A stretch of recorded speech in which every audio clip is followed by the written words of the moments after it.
The only thing I have at the top, just briefly, as you saw, the White House announced that the President and the First Lady will travel to South Africa next week to pay their respects to Nelson Mandela. I know there are lots of questions about the delegation and who else might be going. The White House will be making any and all further announcements, so I'd point folks to there for that, because I know there have been lots of questions this morning on that issue as well. So with that. Well, just on that, I mean, does the Secretary have an interest in going? Would he like to go? You saw the statement the Secretary put out last night on his feelings on this day. Again, just no decisions have been made about who else might be going. The White House will be making all those announcements. Well, okay, that's fine, but that's not my question. That's his statement. I'm not going to characterize his thoughts on it. He put out a statement last night about his thoughts on this day, and I'm not going to say whether or not he wants to go or doesn't want to go. No, I'm just not going to answer that question. What? Because I'm not going to get inside the Secretary's head if the President and the First Lady will be going next week, if there are additional announcements. It seems like a fairly simple question to be able to answer. It's just one I'm not going to answer for you. Mm-hmm. I don't have anything else. Okay. We'll go to Ukraine. So apparently Ukrainian President Yanukovych met with Russian President Vladimir Putin today to talk about a strategic partnership. Do you have any views on that? Well, as I've said a couple times this week, we don't think it's a zero-sum game. We obviously encourage Ukraine to continue to develop normal relations with its neighbors, but we also believe that European integration provides the surest path towards Ukraine's democratic future and economic prosperity.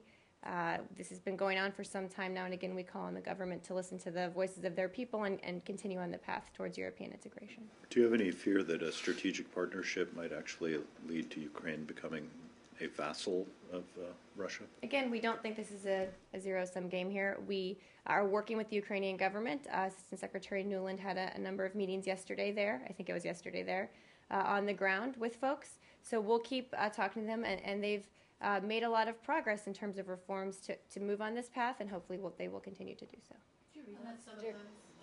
Sorry. Could you tell us who Assistant Secretary Nuland met with and read out some of those meetings, please? Yep. So on December 5th, Assistant Secretary Nuland met with Ukrainian Foreign Minister, the Prime Minister, the First Deputy Prime Minister. She also met with opposition leaders, visited the site of the ongoing protests, and spoke with journalism students. As we've talked about a little bit, she also attended the OSCE ministerial meetings and met with civil society representatives from across the OSCE space. Her message in all of these meetings was the same, that the world is watching Ukraine, that we stand with the vast majority of Ukrainians who want a European future, who desire to bring their country back to prosperity and economic health. These conversations, of course, will continue. And the other day we were talking about possible ways in which the United States might be able to help support the EU as it tries to bring Ukraine closer into the European fold. Could you outline, did you get an answer on that? Yeah, I have a little bit of information, so thank you for asking this. I had taken it and tried to get a little more. We've obviously been working closely with our European allies and partners to help Ukraine take the steps necessary to proceed along this path. Since Ukraine's independence in 1991, we've supported the Ukrainians as they've built democratic skills and institutions, promoted civic participation. In fiscal year 2013, we provided over $100 million of assistance to Ukraine, specifically to Ukraine, in support of economic modernization, democratization, and other reforms to help Ukraine move faster down the path towards EU integration. Our programs that assist on customs, intellectual property rights enforcement, border guards, contribute to Ukraine meeting the European standards required under an association agreement.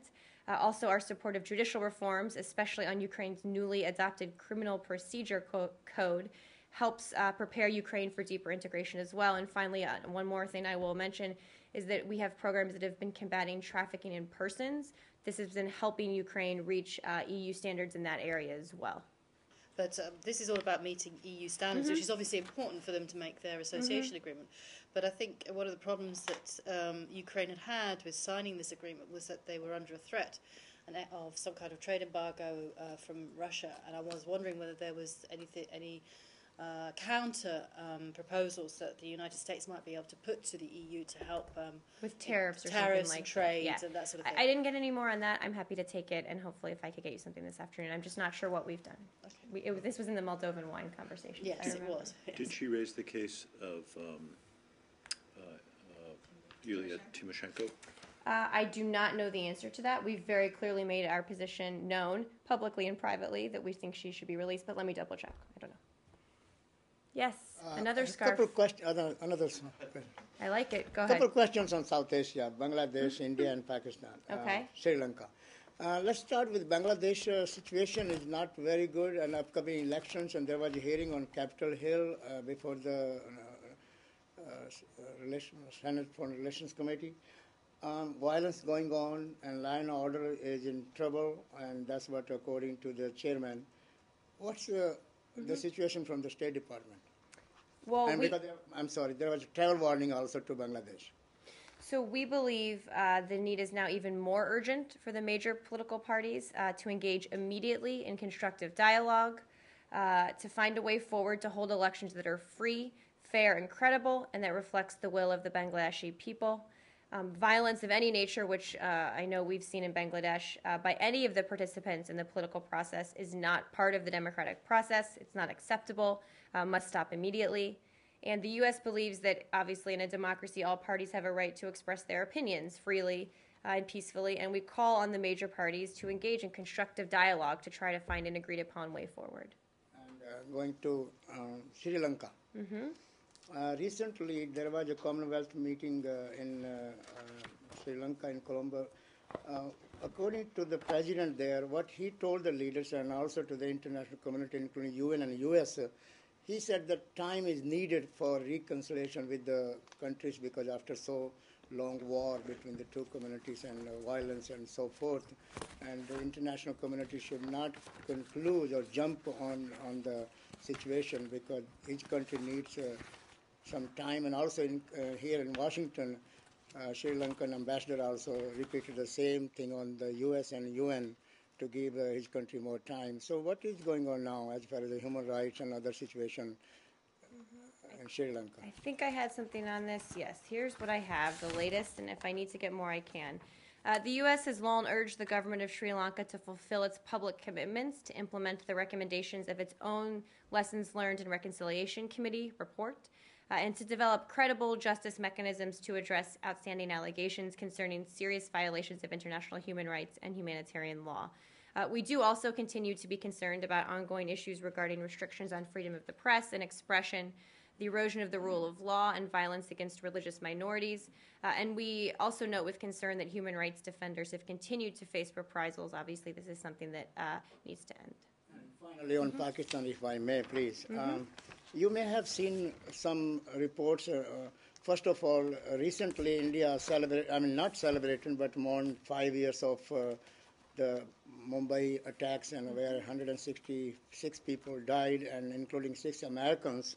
And so far, there is no justice for the mastermind, what the Indian government believes is in Pakistan. But my question here is, last week, Prime Minister Nawaz Sharif made remarks to his leaders that he sees there is a fourth coming war on Kashmir or over Kashmir between India and Pakistan. And he said that his vision is to have Kashmir part of Pakistan. Any comments? Well, I didn't actually see those comments, so I don't want to respond to comments I haven't seen. We've been very clear that this is an issue we think needs to be discussed directly between Pakistan and India. I just haven't seen those comments. I'm happy to look at them, and if there's a response, get back. Let me put it in a different way. What do you see the relations between India and Pakistan as far as the U.S. is concerned? Where are they going now? Well, we've always said that we believe they need to keep building a better relationship. They need to work together on these issues, and certainly we hope they will do so. Thank you. Along the lines of your response on the Sri Lanka question just then, did you get answers to the Kenya questions that were roughly similar from Let yesterday? me see. I'm not sure if I did, Matt. I'm sorry. Let me see on that. I did not. Let me see. I'm sorry about that. I'll see what I can get. Okay. And then going back also to yesterday on the Central African Republic and why the United States did not believe it was appropriate at the time, at least yesterday, for there to be a UN peacekeeping force, is one of the reasons that the administration felt it was not appropriate for a peacekeeping force the fact that you would have to pay for about 28% of it, and there is barely enough money in the free money to even meet the 40 million that the president is, or that the secretary has announced set aside. That's not my understanding. I got a little bit more, so and none of it involved money, so let me see what I can tell you. The Security Council resolution giving MISCA and French forces Chapter 7 authority to do a few things, not all of which peacekeeping operations can do. To take all necessary measures to protect civilians, to restore security and public order, to stabilize the country, create conditions to the provision of humanitarian assistance, to disarm, demobilize, and repatriate armed groups, and to restructure the defense and security sectors. Those are what I think was laid out in the UNSCR. There remain some outstanding issues to be resolved before a peacekeeping operation could be considered. Some of these include whether there would be a viable and cooperative political partner with which a UN peacekeeping operation could engage. Also, whether the Seleka and anti-Balaka groups, many of whom are human rights violators, would be integrated into the reformed military. And finally, whether armed groups would voluntarily stand down when faced by UN troops. Again, something that's necessary for peacekeeping. That I stress the second part of that word, keeping of the peace. Right now, obviously, that's not a situation we're looking at.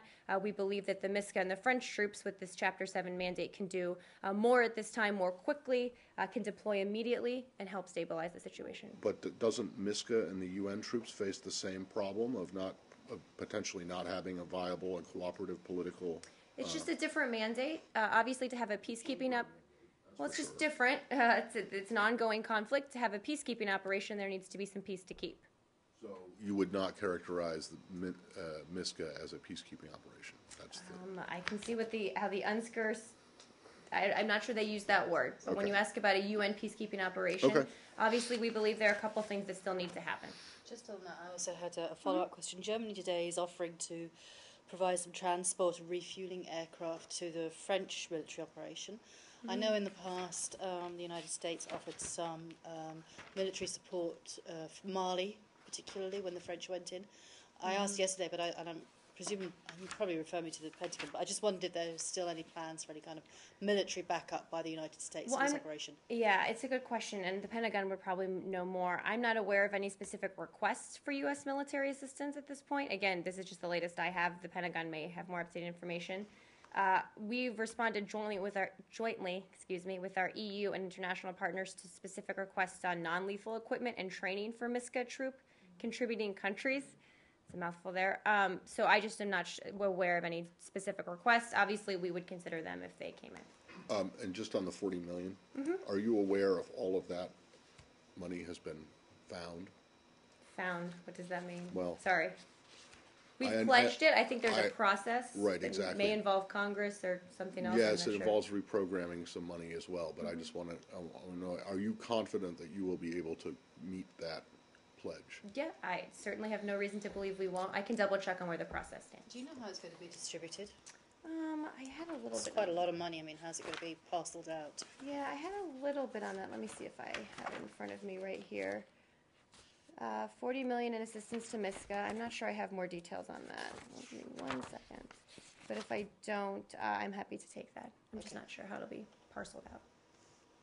Yes, Arshan. On North Korea, there are South Korean media reports that an aide to Kim Jong-un's apparently ousted uncle is seeking asylum and is currently in China. Do you have anything to substantiate that? I don't. I'd refer you to those countries that are part of that report for any comment. Yes, Jill. Benghazi. The American who was killed, do you have any indication that he might have been involved in Christian activities of some type? I don't have any more information than I shared yesterday. Still trying to get some more facts related to this case and exactly what happened on the ground. I know he was working in an international school in Benghazi. I just don't have anything more than that. And the status of another American who might be there? Do you know anything Another about American might be where? In Benghazi. We don't track American citizens overseas. They're not required to register with the State Department. We encourage them to, but they're not required to, so I just don't have a number for how many Americans may or may not be anywhere overseas. Please. Go back to North Korea and the question of Americans, and that is whether there's any update on Mr. No Newman. update from yesterday. Yeah, go ahead. Japan. National Secret Protection Law has finally passed the parliament in Japan today. Can we have any comment on that? I do. Just give me 1 second.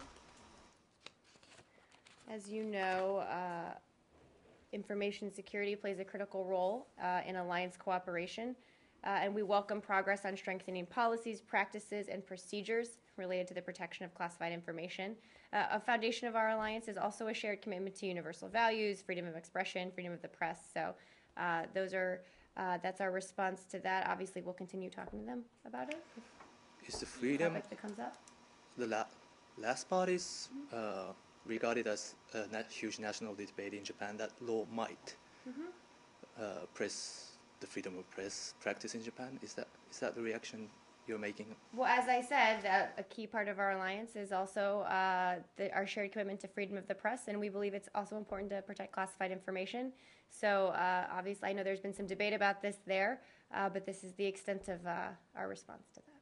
Did you know that, can you comment on this law's character? It has been long requested from the United States for Japan to prepare it. I just don't have any further comment on this new Japanese law. Yeah, in the middle. East China Sea? Okay, so yesterday Japan adopted a resolution urging China to rescind its East China Sea ADIZ. But China says that Japan has no right to make irresponsible remarks on this issue, and China firmly opposes this. So what is your response? Well, my response is what the U.S. policy is, what the Vice President just made clear that it is during his trip, that we believe that we don't recognize the ADIZ, that we feel that the way that China did this raises tensions in an already tense region. There was no consultation. This is one of the world's obviously most geopolitically sensitive areas, and that we don't believe they should implement it. We made that point very clear in all of the Vice President's meetings. So do you still call for China to rescind its ADIZ or its procedure? Because yesterday, White House spokesman Carney didn't mention this. So there are some news reports that says that maybe U.S. has already changed its position. Well, our position hasn't changed on this. Our position hasn't changed. Vice President Biden was candid and direct with President Xi when he raised a few points. That the zone should not be implemented. That's been our policy all along. That hasn't changed.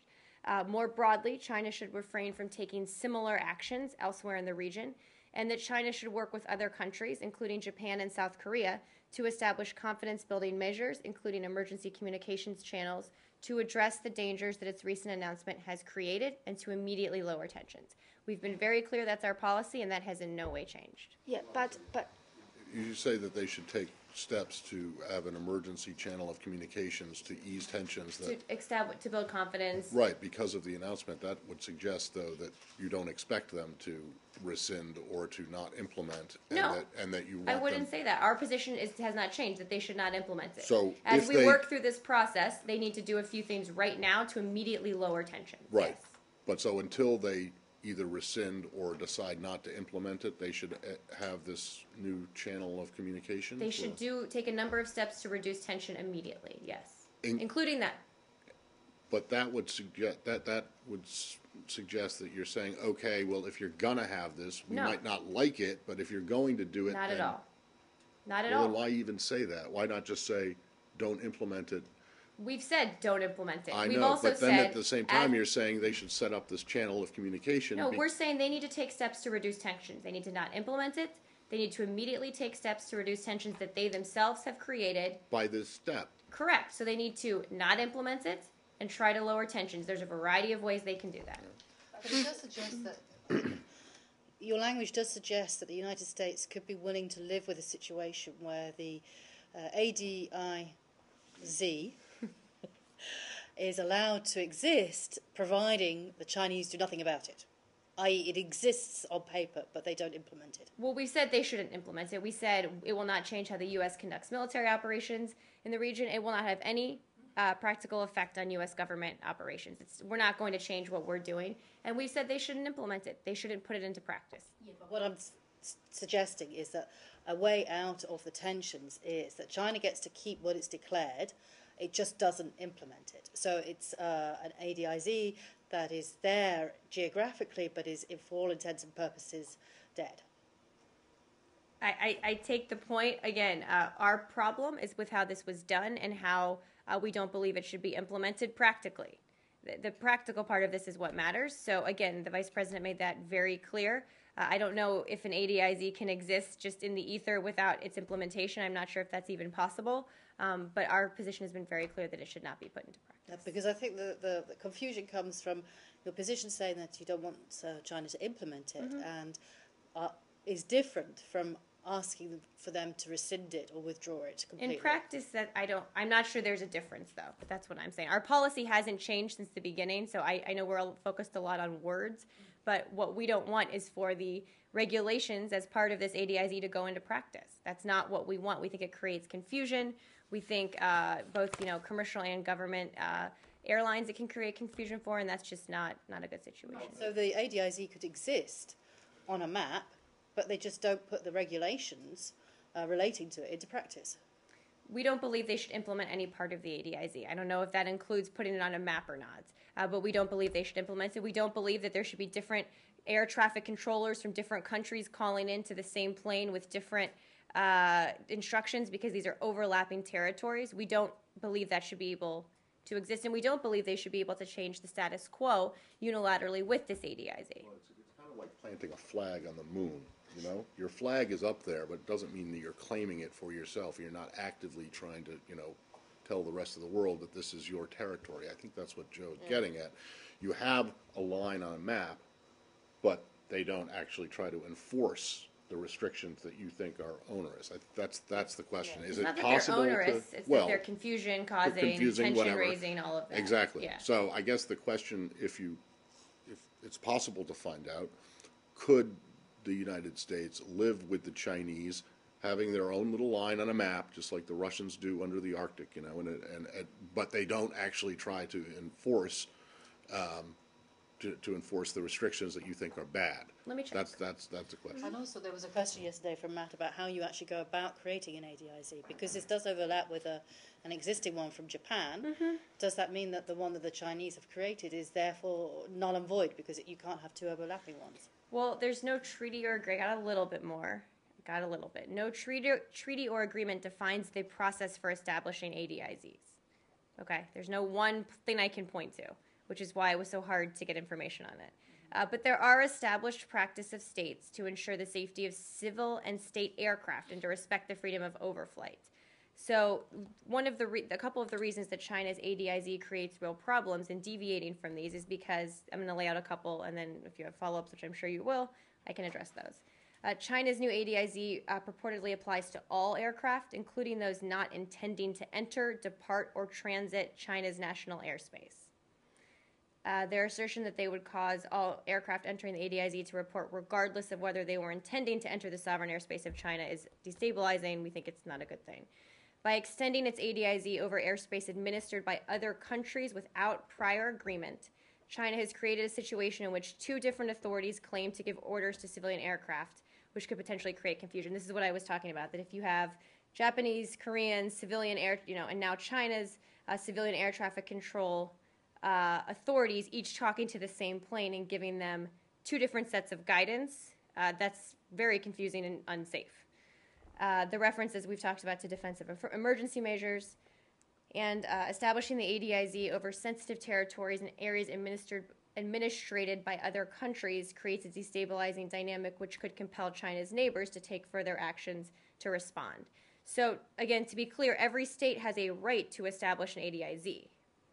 Many states have them. We do as well. But it is not wise to unilaterally declare one in uncoordinated fashion in one of the most highly sensitive areas in the world, which includes territories administrated by other countries, and then make statements that many would interpret as threatening and out of line with international aviation practice.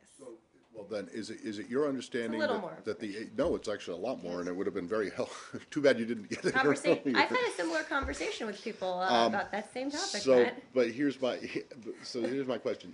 We share the frustration. Is it your understanding that the ADIZ actually includes sovereign airspace of other countries, or that it just includes administrative areas that are under the contested administrative or disputed areas that are under the administrative control of other countries.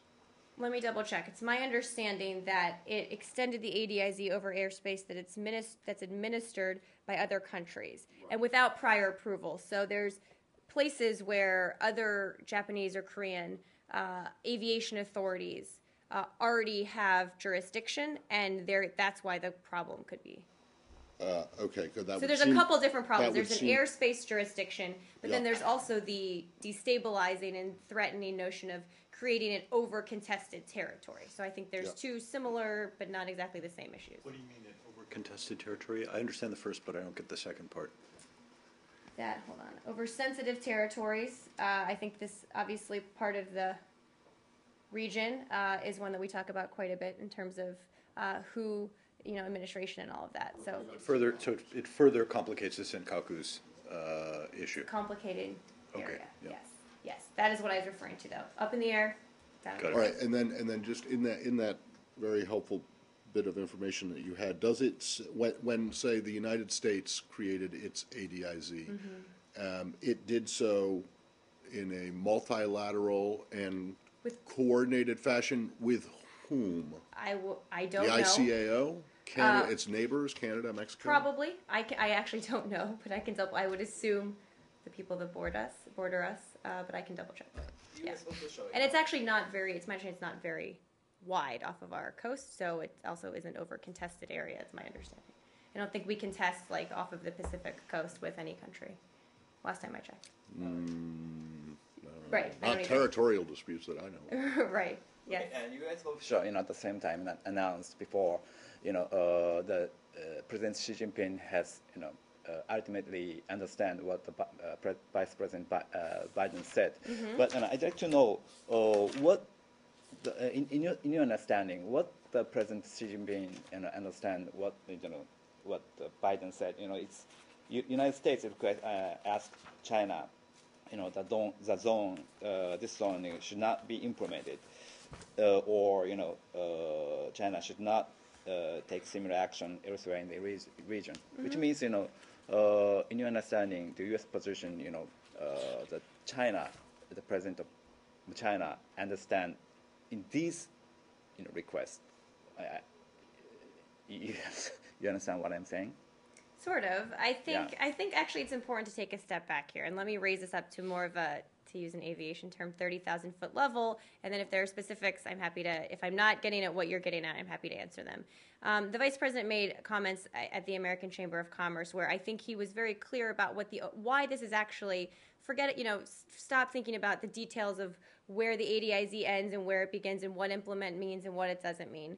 But the reason that this is at a very 30,000 foot level troubling to us is because the Vice President said this very clearly, that the Asia-Pacific region will be the driver of the global economy in the 21st century. And as China's economy grows, its stake in regional peace and stability will continue to grow as well.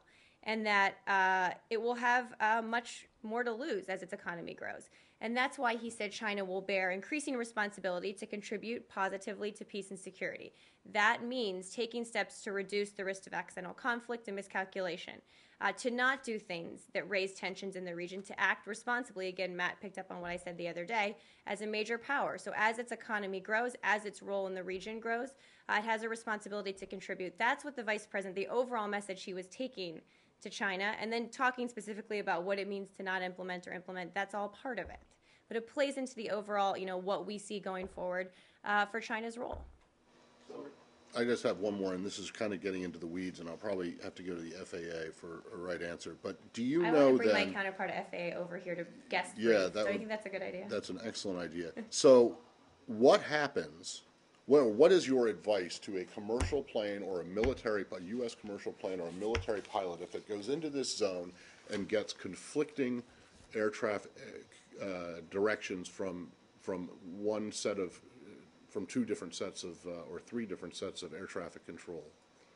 What do they do? Because it seemed to me if they start ignoring one over another, then that's why it's so confusing. Well, exactly. Yeah. But then it's a big problem. So the FAA is definitely the person on commercial airlines. Certainly, I'll see if I can get something. Thank you. Can we shift to something else? Yes. Staying in the region, but just a simple, short one. I know that you're aware of the reports about Thai immigration officials transferring or selling Rohingya refugees or migrants to human traffickers. And I know that you've urged the Thai authorities to do their own investigation of this. How have you conveyed that to the Thai authorities? Have you actually spoken to anybody, and if so, who has talked to whom about that? I believe we have spoken directly to the Thai government, but I'm not sure about specifics. So I Can you check that for me? Thank you. Yes. And then I'll come up to you, Michelle. Go ahead. Okay. So I want to go back to the ADIZ. South Korea is considering expanding its ADIZ, and the president of South Korea has already mentioned this to Biden. So what is your comment? The vice president did have a good discussion with President Park. They discussed Korea's potential response to China's provocative announcement. Obviously not going to get into the details of their diplomatic discussions, but the South Korea's plans regarding its ADIZ were a part of that discussion. The vice president indicated that we're on the same page with the ROK as it considers its next steps. And I think I'll probably leave it at that. And if the White House has anything more to say about their conversation, I'm happy. So I know you are very positive about the future of the U.S.-China relationship in the long run, but how do you see the announcement of this ADIZ, its impact on the bilateral relationship? Well, again, I'm relying a lot on the vice president's words this week, but one of the things he consistently said was the reason that we're able to so candidly discuss these issues when they arise where we disagree is because of the breadth of our relationship. Do we agree on everything? No, not by any stretch of the imagination. But the vice president had good and candid conversations. When disagreements arise, we work through them. We discuss them very candidly together. I can point to a host of times we've worked with China, even just in the last few weeks, through the P5+1 on the Iran agreement, for example, to make progress on key national security priorities. So it's a complicated but deep and incredibly important relationship. We're building on progress we've made starting in Sunnylands through the vice president's trip and into the new year as well. So I think, we're looking forward to working together on a host of issues, and when disagreements arise, we'll make those clear. So, what is this building's position on ROKs trying to expand this ADIZ? Are you going to tell them don't implement it? Well, I just said I think all I have to say on that the vice president, the administration has one policy on this. The vice president discussed it. I'm not going to get into the details of that discussion. He indicated that we're on the same page as it considers its next steps. Obviously, I'm not aware that anything's been announced or they haven't moved forward on anything. So we'll see what happens. Now I'm very confused.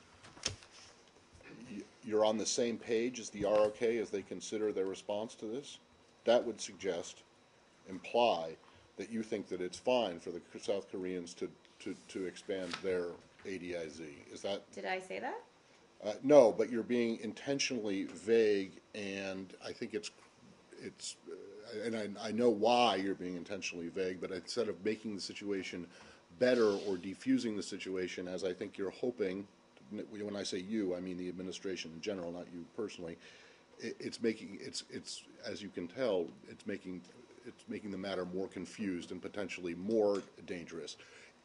Is it correct that if the South Koreans went ahead with doing the same thing that the Chinese did? Well, clearly they wouldn't be if they're already talking to people about it, including us. Well, so part of what was wrong with what the Chinese what was wrong with what the Chinese did was not consulting with anyone and doing it in a completely, again, South Korea hasn't announced anything yet. That's to my knowledge. Yeah. So part of what was wrong was that there were no consultations. Clearly, we've already had consultations about them. I would refer you to the South Koreans to say if they've had consultations with other folks as well. So clearly, there's already something different about this. All right. So it's okay for you. It's okay it would have been okay if the Chinese move would have been okay if they had told you about it. I'm not saying that. There were a number of problems we had with the ADIZ. Right. Part of it was the uncoordinated nature, but part of it was over other contested areas, over other places people already had jurisdiction over. So I'm not going to get ahead of hypotheticals about what the South Koreans may or may not do. If they decide to do something and expand their ADIZ, I'm happy to take a look at that specifically, what they decide to do, and we'll have a response then. But as far as you're concerned, and you again as the administration, as far as the administration is concerned, what the South Koreans, by consulting with you, have negated that one that one problematic part of the Chinese Certainly. decision. It's certainly something different that they've already done. And again, they haven't announced anything. If they do, I'm happy to respond to the specific announcement. Okay, it would if they well, it's a Right. I mean, hypothetical, so again, I'll this let is it- something that hasn't happened yet. So if they do, we'll look at what they announce, and I'm confident we will have a response for you. consistent with your message to the Chinese. Every situation's different. So, in other words, it might not be consistent. It No, might I be think every inconsistent. situation's different. It's not consistent or not consistent. They're just all different. Well, but if whatever the South Koreans do is the same as. But I've already said one key way it wasn't the same. So how could it be the same, Matt? Well, because if they don't tell the Chinese, they don't tell the countries that are most You have directly no idea who affected they're by talking it. to or not talking to. You're right, about I this. don't. So maybe you should call them and ask, and then Do if you? it is the same, maybe we can have that conversation. Next time I'm at the foreign ministry in Seoul, I will ask that question. But since I'm right here, do you know that the South Koreans are I'm not consulting going with to the speak. Chinese? I'm not going to speak for the South Koreans. I prefer you to know. Yes. Just, I'd like to try and bring together kind of a lot of the things you said and see if we can put a bow on it. Let's try. So, given I understand that all the problems that you have with the way that China announced the aid is That's part of the problem. that's part of the problem. But given that it's already there and it seems very unlikely or very impractical that they would withdraw it entirely, and given what you've said on that the U.S. doesn't have a question with AIDs in general, if China were to abide by the U.S. Demands to institute safety protocols and also not implement some of the parts of the AIDs that you deem as particularly problematic, would the U.S. be satisfied with that as a new normal, so to speak? I don't want to even venture to guess in that hypothetical. Obviously, this is a complicated issue. The discussions are ongoing. It's really up to the Chinese now to see what they're going to do. The Vice President made our position very clear when he was there.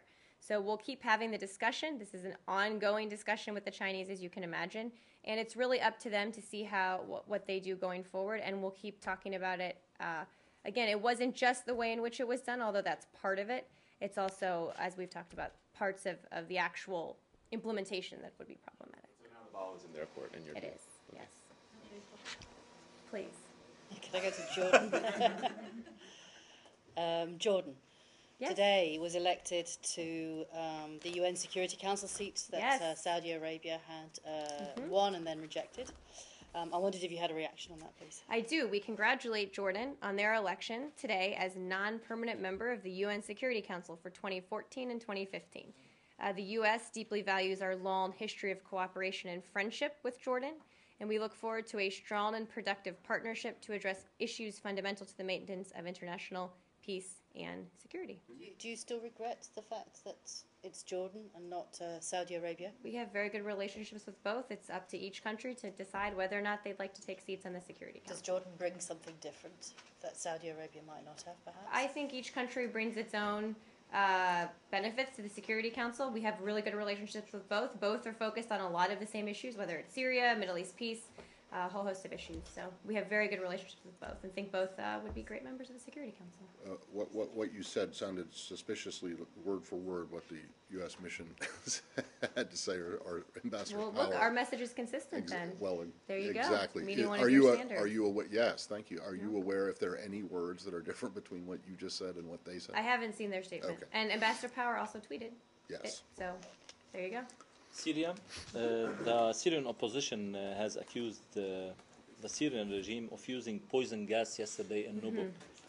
Do you have any idea about this? Can you confirm these reports, and what's your reaction? Well, we're aware of reports that several Syrians have died due to an alleged chemical weapons attack near Nabak. These are reports. We're aware of the reports. At this time, we have no confirmation. We are working to gather more information and ascertain the facts. If we get more information, I'm happy to update folks. We just don't have anything right now. And what does it mean if the regime has used the chemical weapons again after the agreement with Russia and the regime?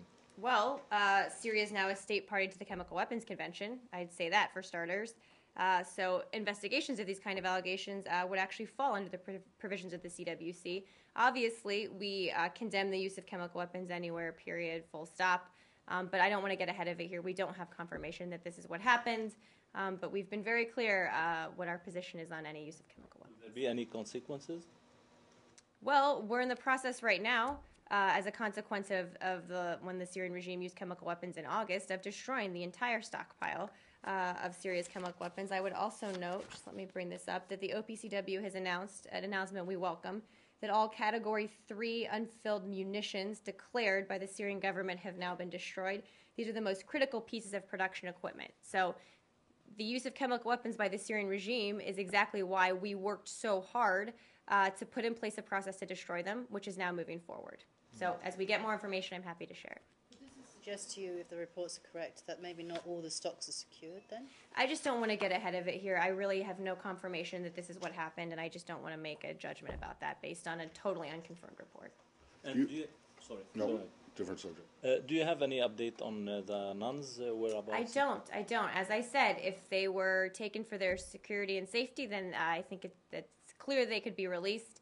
And if not, obviously, we would strongly condemn their abduction. I just don't have anything new on that. Iran.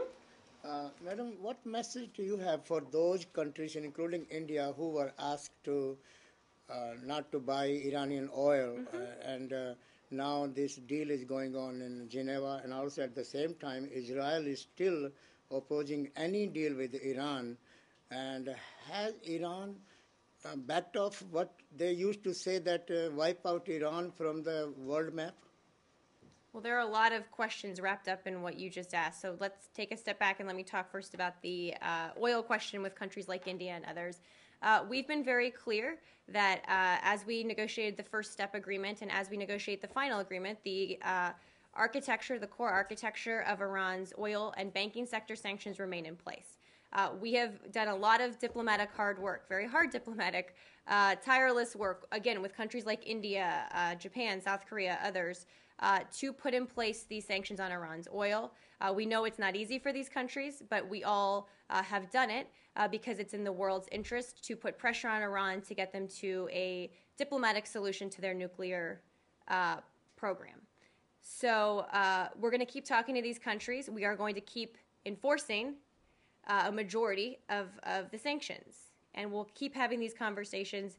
We don't believe this should be and would actively fight any attempts to use this first step agreement as a way for people suddenly, to somehow try to evade sanctions in any way. So that's part one. Part two, and we're very clear, we talk to the Israelis all the time about our shared concerns over Iran's nuclear program. The Secretary just was wheels up from there a couple hours ago. Had a long series of meetings over the past few days on the ground there, some of which obviously were focused on Middle East peace, but Iran always comes up.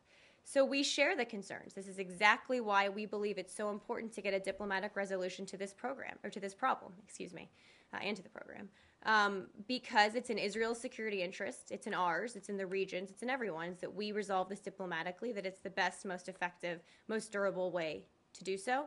We're going to keep having these conversations with the Israelis going forward. What I'm asking is, are you talking with Iranians to change their behavior, what they have said in the past? Because that's what may be the major concern for Israelis, to not to make those statements or reverse them publicly. Well, our conversations with the Iranians focus on the nuclear issue and trying to resolve that. We have been very clear publicly that those statements are unacceptable, they're reprehensible, they're abhorrent. We don't, obviously, think they have any place in international discourse. But this is exactly the reason why we believe it's so important to prevent Iran from obtaining a nuclear weapon, that the president has made clear that's his goal, and we will do everything in our power to do that. So that's exactly the reason why this is such a critical national security priority for us. Undersecretary Sherman has met with the Arab ambassadors yesterday and discussed Iran. Do you have any readout for this meeting? I don't have any more specific readout. She has said the things that privately that she said publicly, that we'll continue to say publicly. I know we have some Hill engagements next week as well, a couple of which are public. Again, talking about what's in this first step agreement, what it does, how it halts the progress of Iran's nuclear program, how it rolls it back in some key aspects, and what the process is going to look like going forward as we negotiate a final step agreement. Next week, starting on the 9th, experts will be meeting in Vienna, P5+1, and Iranian experts to begin talking about implementation and how we move forward on that. It starts the 9th in Vienna. But These are topics we talk. She always briefs the ambassadors from the Gulf countries, also the Israelis, after each round, and that dialogue is going to continue. So the experts meet in Vienna on the 9th. Who's Starting on the 9th. I'm not sure how long it's going to go. Okay. Do you know who's leading that delegation from the US? I can double check. Will it be Mr. Countryman, perhaps? I'm not sure. The experts that we've had with us in the past rounds have been Jim Timby, Richard Nephews, some other folks, Adam Zubin from Treasury. Those have been part of our delegation in the past. Let me see who's going. Will they be determining when the start date? That's part of the discussion. There'll also be a political directors meeting, which we don't have on the calendar yet. I think that'll be discussed there as well. That will follow the technical experts It's meeting. not scheduled yet, so I think we're almost to the 9th, so by definition, we'll be after the experts meeting starts. Any idea towards the back end of next week? I don't. I'm sorry. I just don't. Just to clarify, you don't expect Adam Zubin, a Treasury official who presumably doesn't really have that much experience with IAEA technical protocol stuff, is going to be part of. The technical talks are about nuclear and technical scientific implementation, but also sanctions. Sanctions experts are also going to be attending. Oh, I thought this was in Vienna because in it part had because only of the to IAEA, do, but all of the different kinds of technical discussions will be ongoing all at the same time. But yes, it's in Vienna in part because the IAEA will be the one doing the verification and monitoring. And it's a P5+1, so it's all the technical experts from all the countries? That's my understanding, yes, and Iran. Obviously Iran as well, Mm-hmm. yeah, okay. Is there any meeting with the Israeli Foreign Minister Lieberman this weekend on the secretary's schedule? I can check. I don't have his schedule. I know that he's in town. I think they're both speaking at the Saban Forum. I can check and see if there's a meeting. I honestly just don't know. I don't know what the schedule looks like for the weekend other than that. Any travel announcements to make? No travel announcements to make. No, I got two brief ones. One is related to the indictment yesterday of these Russian diplomats. In general, not dealing specifically with this case, do you know if foreign diplomats based in the United States are eligible to apply for and receive Medicaid? In some cases, they are, yes. So I got a little bit on that. We routinely inform all foreign missions in the U.S., most recently we did this in November, that we expect their personnel to maintain health insurance coverage. So under U.S. law, non-immigrants, which diplomats fall under in this case, who meet certain eligibility criteria may apply for and receive federally funded medical care. Generally speaking, yes. That was an answer to your question. Does the Affordable Care Act have any implications for this? I think I would like to know that this is the first time that the Affordable Care Act has probably come up in this briefing. I think this might be a record. I don't know. I'll try and find out. And also, yes. I just wanted to mark that moment for everyone. Do you know what those criteria are? I don't. I can check. I think some of it may have to do with salary or income, but I can check. Okay, and then the other thing would be to check is, do you find out how many have availed themselves of this legally, not with alleged fraud like these Legally? Russian, Did you say legally? Legally, okay. not with yes. How many have, and how much that has cost the American taxpayer? I can try to find out. I don't know if there are statistics on that. States also, this is the second part of this, states may also elect to provide non-immigrant women with federally funded medical care during pregnancy or the first 60 days after pregnancy. Certain states have done so, including New York, which I think is where this case happened. So I think that's part of it as well. I don't know if there are statistics. Well, you said, I think, at the beginning, sorry, that you had informed embassies that you expect them to provide medical insurance. Their personnel to maintain. We don't have to provide it to maintain health They don't insurance. have to provide it, but you said to maintain it. When did you remind them of that? November. And was that in connection with this? The fact you must have known this was coming down the pike. We routinely inform them of this. I have no knowledge of the non-routine aspect of this, informing them of this. You do this regularly. It wasn't just in November. Mm-hmm. Okay.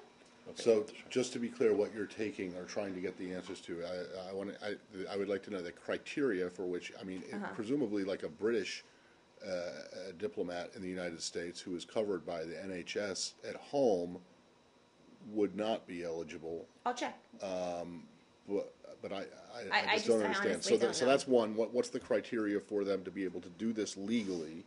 And second, how much it has cost, and how long has this been going on? Okay. And whether the Affordable Care Act plays into and this. whether that will have any impact or has had any impact on it already. Again, I think this is a banner day. We need to mark this occasion, Matt. Yeah, well, just wait for my next question.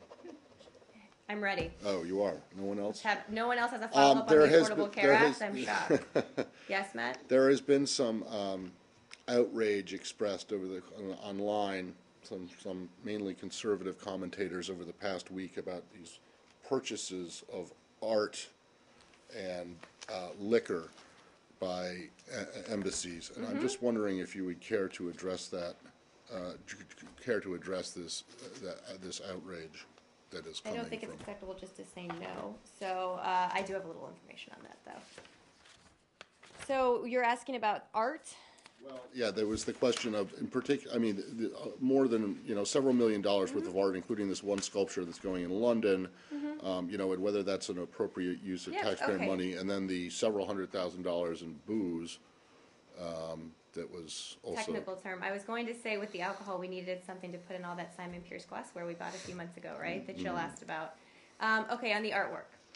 We have an Art and Embassies program run through the Office of Art and Embassies, which curates permanent and temporary exhibitions for U.S. Embassy and consulate facilities. It's a public-private partnership engaging over 20,000 participants globally, including artists, museums, galleries, universities, and private collectors. For the past 5 decades, Art and Embassies has played a leading role in U.S. public diplomacy with a focused mission of cross-cultural dialogue and understanding through the visual arts and the artist exchange. In terms of the London piece, like much of the art purchased by this program, this piece was purchased under the market price after considerable negotiation with both the artist and the gallery. This is an important part of our diplomatic presence overseas. We maintain facilities that serve as the face of the U.S. government all throughout the world and where we can promote cross-cultural understanding, and in this case, do so for under market value. We think that's a good use of our limited resources. Yes, we do. Alcohol? Yes, on the booze. Okay. On the booze, as Matt I said. have an art question. This Can we is do the art Friday before we at get the to the booze? department. Well, I Do have... you have an art follow-up? I have I one do. that Okay, no, goes we'll go to the art follow-up. But I don't want to We'll get in go the way the of booze. Matt and his booze question. Please don't. Please don't. Alcohol has been mentioned more times at the briefing this week than I think ever. Yes, well, that's because of the Moldovan wine. I know. It's not because of me. So, all right. What's the story with the liquor purchases? Okay, so an important part of the Department of State's mission is to represent the U.S. and its interests overseas, and there are occasions when departmental funds are used to purchase alcohol for representational purposes. We do so mindful of our duties as the steward of the public resources that have been entrusted to us. We also endeavor, wherever possible, to buy wine, beer, and other alcoholic beverages made in the United States. All right. In fact, by American, which helps to support American jobs and exposes foreign consumers to American-made products. Okay. And I would also say, because part of this is that we bought the notion that maybe we bought a bunch at the end of right before the shutdown or something. Right. That as we've talked about around the shutdown, the timing of a lot of our procurements this year was pushed back even later in the year due to the fact that the department did not receive fiscal year 2013 appropriations until March, and our fiscal operating plan wasn't approved by Congress until September. So then a lot of things we bought, not just alcohol, but other things as well, had to happen later in the year, which coincidentally ended up being right before the shutdown. Fair enough. I mean, listen, I don't think anyone is suggesting, not even the harshest critics are suggesting that that people who would go to receptions at Are you embassies... suggesting that the holiday party this year should be dry? Well, no, I'm saying I don't think anyone... Have any of you ever had a glass of wine at the State Department? I am not... I'm trying to Go give ahead, you the sorry. critics' point of view. I don't think any of the critics, even the most harshest ones, are saying that, people should go to receptions at U.S. embassies abroad and drink, Ripple or Natty Boh or something like that. And I don't think that they're saying that people who are waiting in line or go to embassies should be looking at, Velvet Elvises and dogs playing poker either on the walls. But do you acknowledge at least that the amount that was spent, the timing of the optics are not particularly good, particularly going into the government shutdown? Then Congress should have approved our fiscal operating plan before September. Okay, so before this is September Congress's of 2013 in the year of the operating plan. All right, so So the critics should be focusing their outrage on Congress rather than on. Look, I don't have a year-to-year, bottle-to-bottle breakdown of what we spend on alcohol year to year. Okay, I just don't. My point is that when people say, did you spend a lot of money on alcohol at the end of the year, there are reasons we had to spend a lot of money on a lot of things at the end of the year because of the incredibly broken way Congress is deciding to fund the government. Right. And this falls into it. I mentioned the glass. There were other things, more important things. Right. And so and all joking aside, the fact that we didn't get our operating plan approved until the end of the fiscal year, and then the government shut down, is crazy. And that's not our fault. So Right. Fair enough. there was an art follow-up. No, right. You mentioned that you purchase the art at below market prices.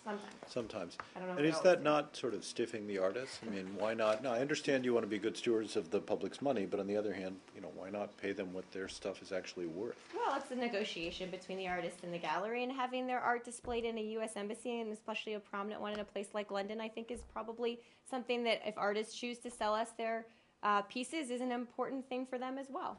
And is displayed prominently if anyone could actually get into the embassy to take a look at it, right? Is that really a question? Well, it's not exactly like it's a public, it's going to be, unless it is, I don't know, is it going to be outside? I have no idea. Okay. And I'm happy to take that as a question, too. With that, Thank you. happy Friday. Thank you, you too.